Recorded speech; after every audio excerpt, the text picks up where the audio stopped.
Let's get more on this now from Jeffrey Tucker, who joins us from Atlanta in the US. He's the Editorial Director at the American Institute for Economic Research. Good to have you back on the program. So we have some huge allegations here, Jeffrey. What's your take on this? Does this have anything to do with the ongoing trade war with China?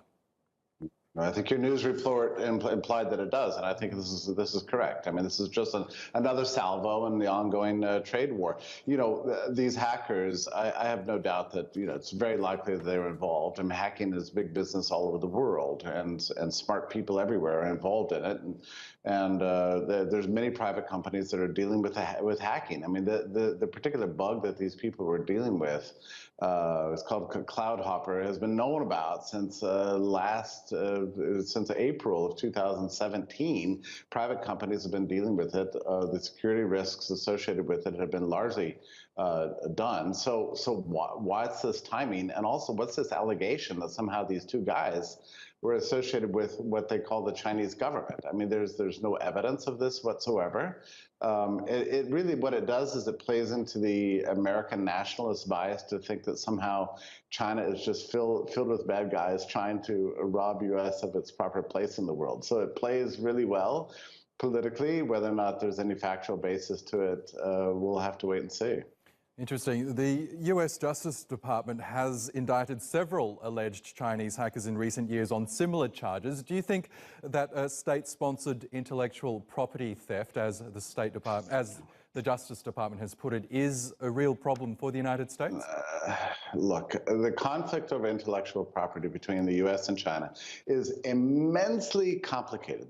We're talking about completely different legal traditions. China has been working now for some 15 years to please the U.S. with all kinds of new intellectual property laws and this sort of things. There's disagreements about enforcements, about fines, about what is under struggle. There's a huge cultural difference here, and it's also implausible to think that one country can enforce its own intellectual property rules in another country. It just doesn't work that way.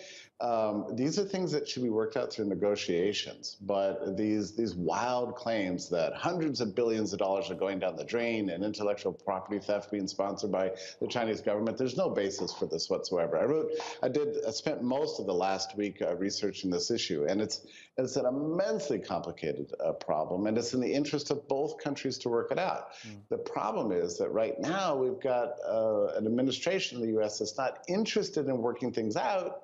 It's interested in finding ever more delightful ways of propaganda to get people whipped up in a kind of a crazy fear. And in fact, you heard it in this press conference. You know, if you play the continued excerpt, one of these guys from the Justice Department said that China is trying to replace the U.S. as the world's global superpower in economics.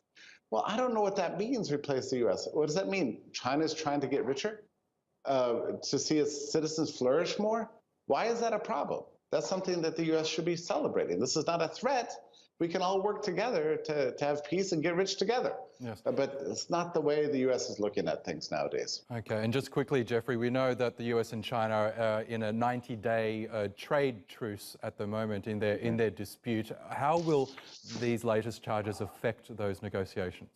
I think it's mostly just rhetorical victories for the U.S. The U.S. is trying to back Chinese officials into a corner. But here's the thing. Financials have suffered very seriously for the last year during these absurd trade wars. Average Americans are seeing their 401ks go down in value. It's starting to become a political problem for the Trump administration.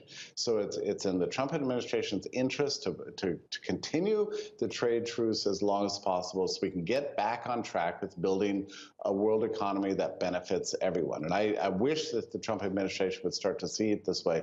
This press conference that happened yesterday is not a good sign. No. Okay, Jeffrey Tucker in Atlanta, it's always good to get your thoughts. Thank you. Pleasure.